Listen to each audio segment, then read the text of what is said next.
finally doing a tier list for every mainline Resident Evil game. So here are the categories. Our S tier is going to be stars. Now, these are the best games in the series, my favorites. Boulder Punchers. Those are going to be games that pack a punch. You know, they're great games. They make a big enough impact to be that high up on the tier list. Come Back Anytime. These are going to be games that I think are good and I enjoy, but I think maybe have some things that hold them back. Jill Sandwich. These are going to be the games that, in my opinion, just fall flat. Then we have Burn It. These are the games that I just do not enjoy generally. I guess we'll start off with the original Resident Evil.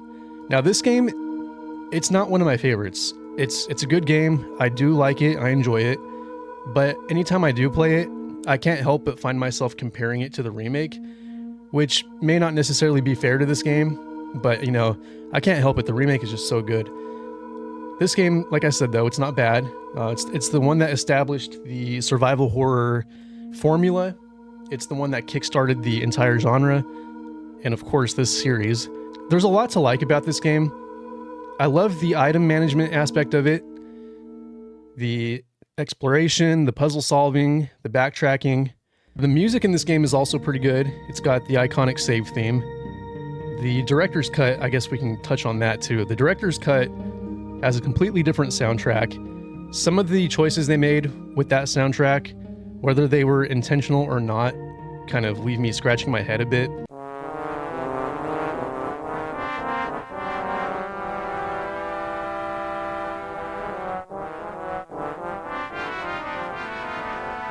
But that version also has some good musical cues as well. To say which I prefer, it's a toss-up, but I think I'd have to go with the original version. For the sake of this tier list, I'm just going to consider these both the same game, because essentially they are. I think I'm going to place Resident Evil in Boulder Punchers. It's not a bad game at all.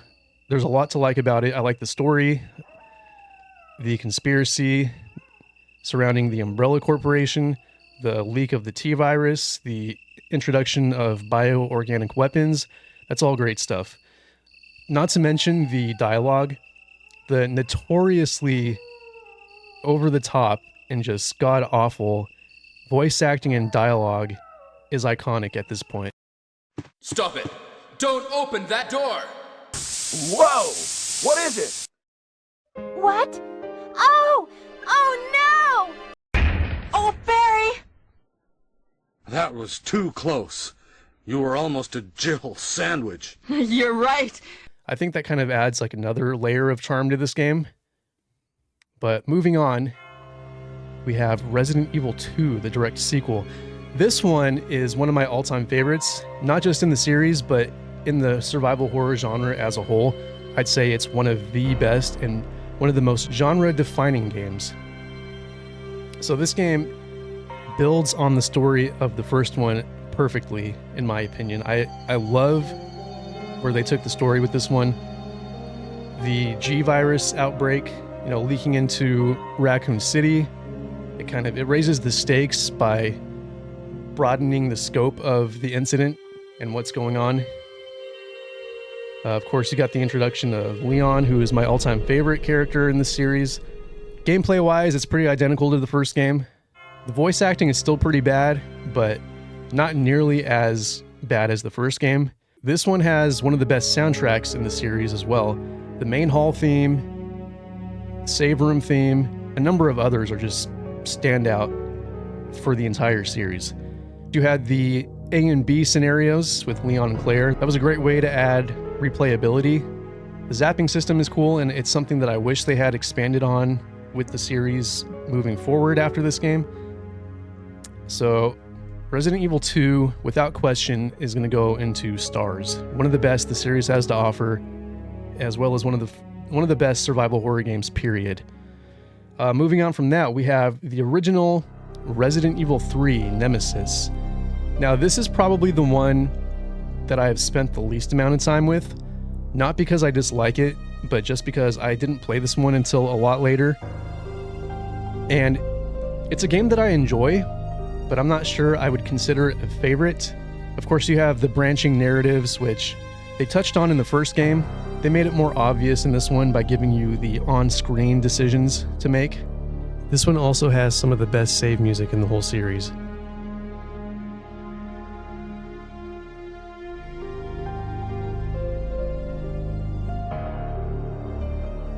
Like 3 is an all-time classic, but for some reason, I don't have a whole lot to say about this one. It's a good game, but it's not one of my absolute favorites. This one, it's kind of a toss-up. I don't know if I want to put this above the first game or maybe slightly after it. Yeah, I think we're going to put this one slightly after the first game. Now we have Code Veronica. So Code Veronica is one of the more divisive games in the series, and a lot of people dislike it for 2 reasons.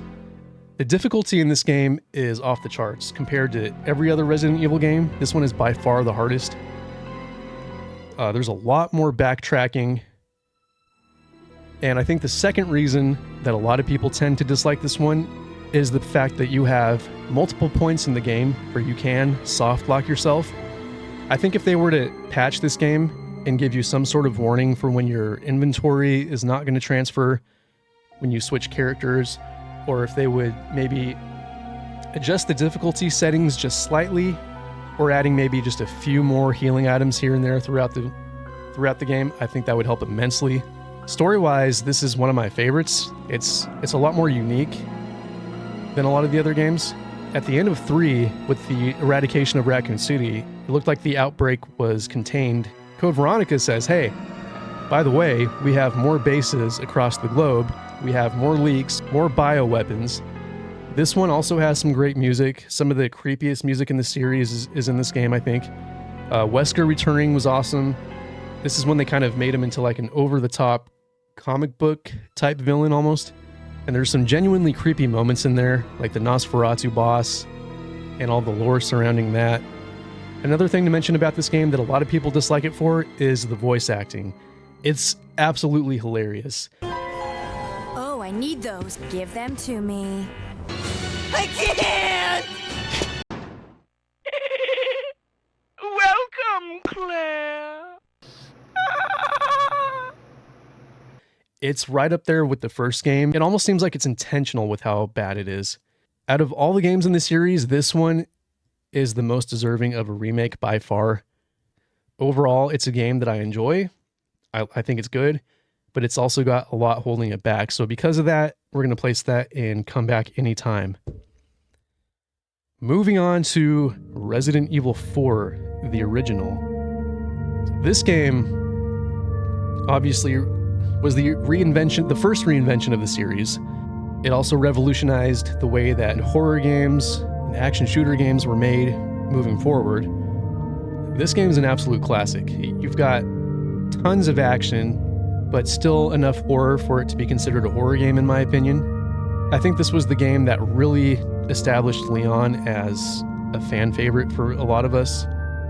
This was also the first one that I played all the way through by myself, so I have a lot of nostalgia for this game, playing this on the PS2 back in the day. Another thing I have to mention about this game is how much I love the save music.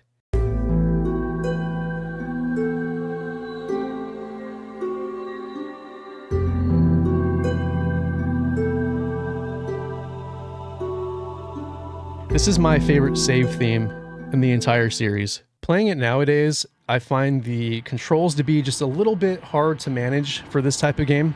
I don't mind tank controls, but when you start pivoting into the more action-oriented gameplay, I find those controls to be a little more frustrating. I never had a problem with it growing up playing this game, but in recent years when I've gone back to revisit it, I find it a tiny bit frustrating, but that doesn't take away from the overall experience too much. I'm still going to place this up in stars. Now, my placing for the stars category especially could change depending on my mood or what day I do this tier list. I think for now, I feel comfortable putting it behind 2. Resident Evil 5. So this one, a lot of people like this game for the co-op. A lot of people enjoyed it when it came out. I was disappointed, to be honest with you. This is not a game that I really enjoy all that much, and it's not one that I revisit a whole lot. I played it quite a bit back on the PS3, and I got some enjoyment out of it, but overall, I just don't think it's a very good Resident Evil game. So the control schemes feeling a little bit dated and frustrating in 4 are just amplified in 5. 4 gives you the option to pull up your inventory like mid-combat, and you can reload or you can switch weapons, and you can do it all without having to worry about taking damage or dying. In 5, they completely got rid of that. Your inventory screen is in real time. If you're low on health and you need to heal, that can be a pretty frustrating situation. Of course, I haven't played this game in quite some time, if I'm being honest. But looking back, I just didn't really like it. You're forced into playing with another person by your side the entire time, which in my opinion diminishes the horror quality. Part of what made the other games scarier is the feeling of isolation, being by yourself in these horrific situations, and having someone right next to you the entire time just took away from that. Also, the AI for your partner is absolutely terrible. If we could remove that device on her chest.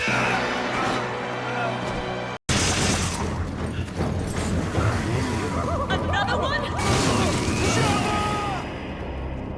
So when I look back on this game, I just associate it with frustration.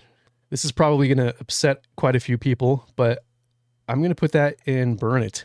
I mean, sorry if it's one of your favorites and you enjoy it, that's fine, but it's just a game that I don't really like. Resident Evil 6, now we're really getting into it. So, like I mentioned, 4 is when the series really pivoted into a more action-oriented style. 5 took that and ran with it. 6 took that and turned it up to 11. 6 is like the video game version of a Michael Bay production. It's just non-stop explosions, slow-mo shots, flying out of helicopters. It's just so ridiculously over the top.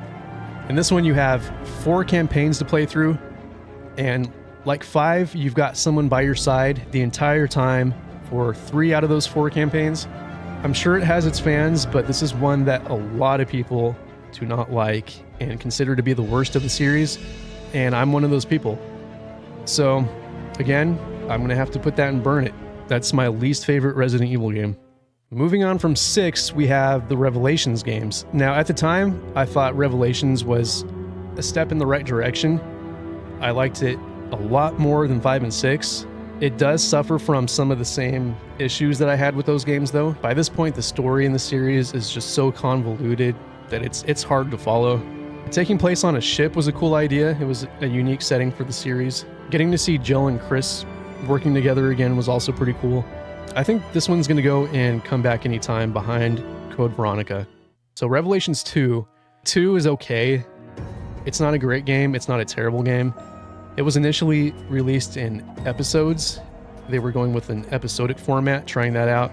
Barry is back in this game. I can't stand Moira. She is my least favorite character in the entire series. I just can't stand her. I find her dialogue obnoxious. Not a terrible game, not a great game. I think I'm going to put that behind the first one. You know what? I just realized I completely skipped over 2 games, so let's go ahead and get to those now.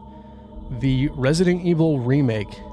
This was the 2002 remake, originally released for the GameCube. This one is one of my all-time favorite games, period. Like 2, I consider this to be the quintessential survival horror game. It took everything great about the original game and expanded on it. Expanding on the lore, expanding on the story, the addition of Lisa Trevor, all of that make this game the prime example of a remake done right. Probably the best horror remake video game ever. This is definitely going in stars. The question is, where? You know, as much as I love 2 and 4, I think right now I'm going to put it in the top place. I absolutely love that game, and if you haven't played it yourself, I would definitely check it out. Next up, we have 0. I have a lot of issues with this game. I know a lot of people like it, but I'm in the camp that doesn't really enjoy this one, to be honest with you. I think the exclusion of the item box was a terrible mistake. I hated having to backtrack, pick up my items that I had dropped, and go back. I just thought that was a terrible idea. The item box wasn't broken. I don't know why they thought it needed fixing. Thematically, I feel like this game was kind of weird too. It just didn't really feel like a prequel to the first game. I think the prequel should have focused on Bravo Team more than it did. I will say it's cool seeing Wesker and Birkin working together. The train setting was really cool. Visually, the game looks good. It's right up there with Remake. But overall, this is one that I don't really revisit much at all, and I find myself running out of patience with it pretty quickly. So because of that, I think I'm going to put this in Jill's sandwich. It just kind of falls flat for me, to be honest with you. Maybe I'll revisit it again soon and I'll have a different opinion, but for right now, that's where it's going. Next, we have Resident Evil 7. This was the game that saved the series after the disaster that was 6. It's also the second time that the series had completely reinvented itself. Now you're playing as Ethan, you're in first person. They shrunk the scope back down to confined corridors again. There's a bigger emphasis on backtracking, exploration, and puzzle solving, just like the originals. It was more horror focused. In fact, a lot of people consider this to be the scariest game in the series. Resident Evil 7 also has some pretty good music, like the save theme.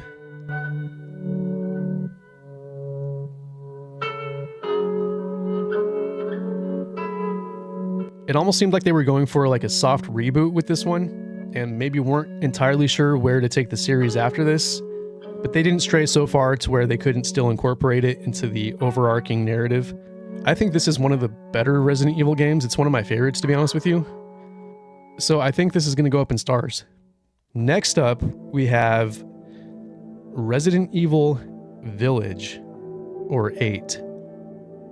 I love this game. They found a way to continue what they started with 7 and made it feel in line with that game while simultaneously doing something completely different.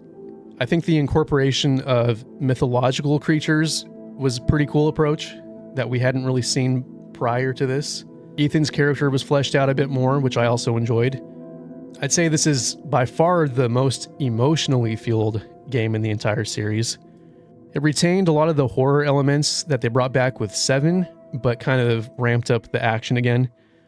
Now, whether I prefer this one over 7, that really just depends on my mood. The visuals and the settings in this game are among my favorite in the entire series. It seemed like they were taking a lot of inspiration from Resident Evil 4 with this one.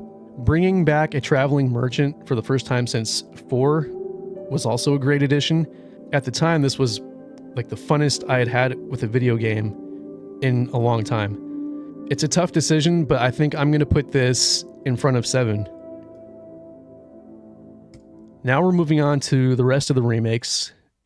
The modern remakes, we have Resident Evil 2.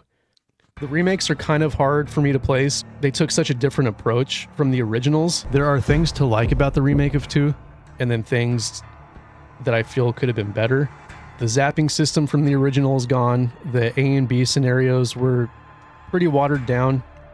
Instead of having 4 ways to play through the game, you only have 2. So that was a bit disappointing. Some of the dialogue feels kind of corny to me. I try not to be too nitpicky about that sort of thing, but sometimes I can't really help it. There's a certain tone that I expect from modern horror games that I feel like this game kind of misses the bar on a tiny bit, to be honest with you, with some of the dialogue and some of the writing. That being said, it's still a really fun game. I'm going to put this in stars, but I think I'm going to put it behind 7. It's still a solid game, pretty solid remake, just has some things missing from the original that I wish they had incorporated, but overall, solid game. 3 remake. There are plenty of people that feel the same way I do about this one. It's a decent game. It's a decent Resident Evil game even, but it's not a very good remake. So much of the content from the original was not in this game. I don't know why they felt the need to exclude so much and cut so much, but they did. They got rid of the multiple choice segments of the game. They got rid of all the backtracking. They got rid of the Gravedigger boss. They got rid of the clock tower. They got rid of a lot. Another thing that I can't help but nitpick anytime I play this one is the dialogue. Come get some! Now here's a weird fucking door. It's sucks to be popular. I don't know if I'm the only one who felt that way about this. Every part with Nemesis in this game now is all scripted. He's no longer a stalker enemy. That fear and that tension that he creates in the original is completely missing from this game. Mr. X in the 2 remake is more of a nemesis than Nemesis in the 3 remake. Why they made these decisions, I don't quite know. It seems like they handed off a remake of 3 to their B team just so they could get to a 4 remake. That's my speculation. They probably knew that a 4 remake was going to sell much more than a 3 remake would anyway, but still felt the need to get 3 out of the way first. Overall, like I said, 3 is not a bad game. It's just not a good remake. As far as where I would place it on this list, I'm going to put this one above Code Veronica. And finally, we have the last edition of the Mainline series, the 4 remake. Now, we all knew that a remake of 4 was coming, and a lot of us were pretty scared whether or not it was going to turn out decent. And I've got to say, it blew all of my expectations out of the water. This game was incredible. It took everything from the original and just updated it, refined certain things. The controls are more fluid, so you don't have the tank control issue like I mentioned earlier. One thing I forgot to mention about 8 is they kind of introduced some exploration elements where you can veer off into different paths and find treasure and other valuables. They kind of expanded on that in 4. During the first act, especially during the village, you can explore the lake and its surrounding areas, and I thought that was pretty fun. They ramped up the horror for this version a little bit, which I was hoping they would do, and they absolutely nailed it. The few things that were missing from the original, they still included in the Separate Ways DLC, which I thought was a great idea. I'd say 4 is another one of the best remakes. Whether I prefer it over the original, I feel like my opinion could change depending on what day you ask me or which version I just got done playing. One edge the original has is nostalgia, so for right now, I think I'm going to put it snugly behind the original. So that is every mainline Resident Evil game ranked. So I'm sure it was probably pretty obvious where some of these games were going to go, and I've probably upset a few people with some of these placements, but let me know how I'm wrong or how I'm right or how you would do it down in the comments. Thank you guys for watching. Be sure to like the video and subscribe if you enjoy this kind of content and want to see more, and I will catch you guys on the next one.